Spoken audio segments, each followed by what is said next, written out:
Shalom anak-anak KPAR GKJ Pacitan. Bagaimana kabarnya? Pasti sangatlah luar biasa. Selamat bertemu kembali dalam Hari Doa Sedunia Anak tahun 2020. Tema Hari Doa Sedunia tahun ini telah disiapkan oleh saudara-saudara kita yang berada di negara Zimbabwe, yaitu dengan tema Bangunlah, angkatlah tilammu dan berjalanlah.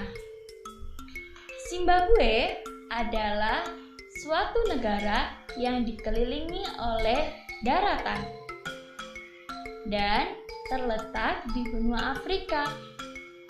Zimbabwe tidak memiliki wilayah lautan dan ibu kota Zimbabwe adalah kota Harare. Bendera Zimbabwe menunjukkan replika tugu seekor burung. Burung melambangkan sejarah Zimbabwe. Bintang merah melambangkan rakyat Zimbabwe pada saat perjuangan demi menghadapi kemerdekaan dan juga kedamaian. Hijau mewakili tumbuh-tumbuhan atau juga pertanian. Kuning mewakili mineral, hitam mewakili mayoritas hitam penduduknya. Merah mewakili darah yang telah ditumpahkan selama perjuangan pembebasan. Dan putih melambangkan suatu kedamaian. Agama Kristen adalah agama utama yang dianut oleh negara Zimbabwe lebih dari 80% populasinya. Anak-anak Zimbabwe menemukan masa-masa yang sulit karena kehilangan orang tuanya karena sakit HIV atau AIDS. Beberapa anak akhirnya menjadi kepala keluarga dan beberapa lainnya ikut dengan kakek dan neneknya yang tidak mampu hidup layak. Kita harus banyak bersyukur ya adik-adik.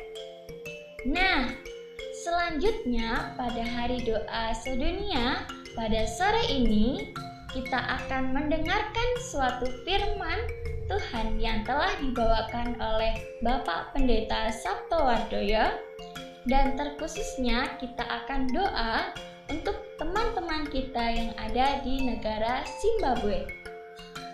Buat anak-anak KPAR GKJ Pacitan, stay safe and healthy. God bless you ya. Bye-bye.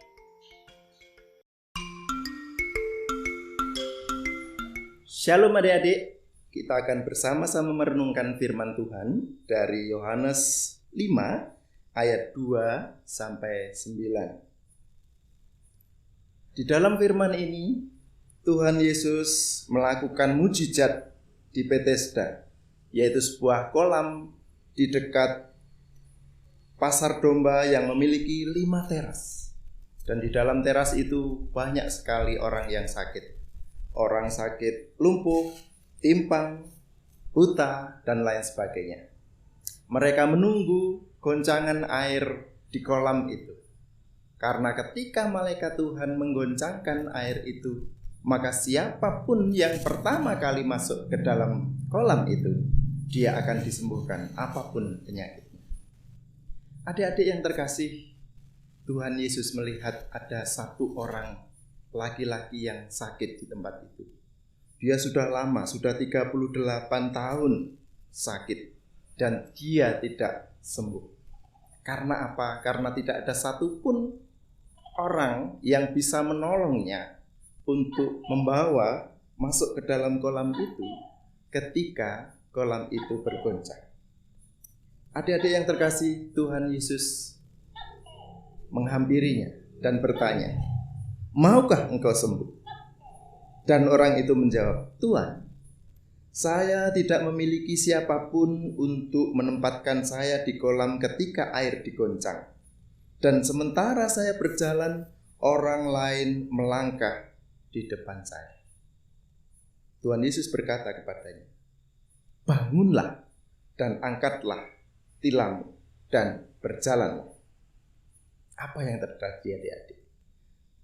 Segera pria itu sembuh dan dia mengangkat tilamnya dan berjalan. Adik-adik yang terkasih, di dalam hari doa sedunia saat ini, kita diajak untuk melihat dan mendoakan teman-teman kita di Zimbabwe. Tahukah kalian bahwa anak-anak Zimbabwe berpuluh-puluh tahun hidup di dalam keterbatasan? Mereka tidak bisa bermain seperti kita. Mereka tidak bisa bersekolah seperti kita. Mereka hidup di dalam keterbatasan.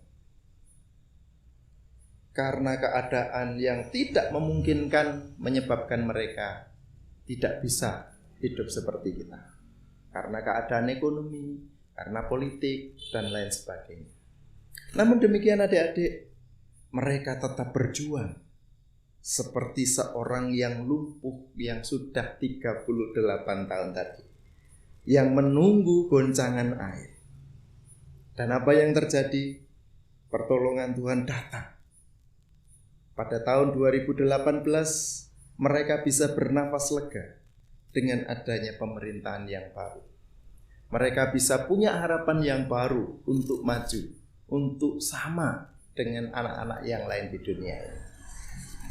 Jadi yang terkasih, kita pun sebagai anak-anak Allah pasti mendapatkan pertolongannya kalau kita percaya dan berharap kepadanya.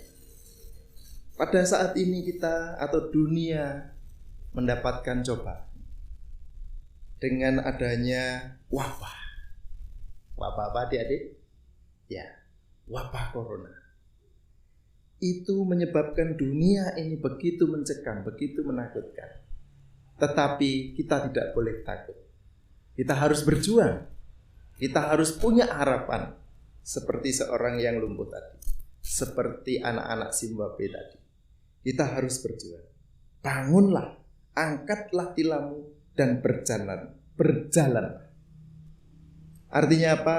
Artinya marilah kita bangkit, mengangkat segala beban kita, berdoa untuk anak-anak di dunia ini, berdoa untuk Zimbabwe, dan kita akan merasakan pertolongan Tuhan. Terpujilah Allah yang selalu menolong anak-anak yang percaya kepadanya. Haleluya. Amin. Adik-adik yang terkasih, kita akan bersama-sama berdoa untuk dunia ini. Mari kita berdoa. Tuhan Allah Bapa yang Maha Kasih, terpujilah nama-Mu. Kami sungguh bersyukur dan berterima kasih boleh menjadi anak-anak-Mu. Kami bersyukur berterima kasih boleh mempunyai penolong seperti Engkau. Oleh karena itu ya Bapa, kiranya Engkau turunkan Roh-Mu yang kudus. Engkau tolong kami, anak-anak milik-Mu, anak-anak Zimbabwe, anak-anak di dunia ini, supaya kami semuanya bisa tumbuh dan berkembang, supaya kami bisa bersama-sama belajar dan meraih masa depan kami. Bapa, berkatilah bangsa dan negara kami Indonesia ini. Berkatilah para pemimpin bangsa kami. Berkatilah orang-orang yang berjuang untuk melawan virus corona. Berkatilah dokter, perawat, para medis, dan semua orang yang berjuang, sehingga kami boleh bersama-sama bangkit kembali, dan kami bersama-sama hidup seperti sedia kala. Terlebih saudara-saudara kami, anak-anak-Mu di Zimbabwe, kiranya Tuhan memberkati menyertai mereka dalam perjuangan mereka, sehingga mereka boleh bertumbuh dan memperoleh apa yang mereka cita-citakan. Terpujilah nama-Mu Bapa, kami serahkan kehidupan kami dalam tangan-Mu, karena kami yakin, kami percaya Engkaulah Tuhan dan penolong kami. Dalam nama Tuhan kami Yesus Kristus, kami telah berdoa. Haleluya. Amin.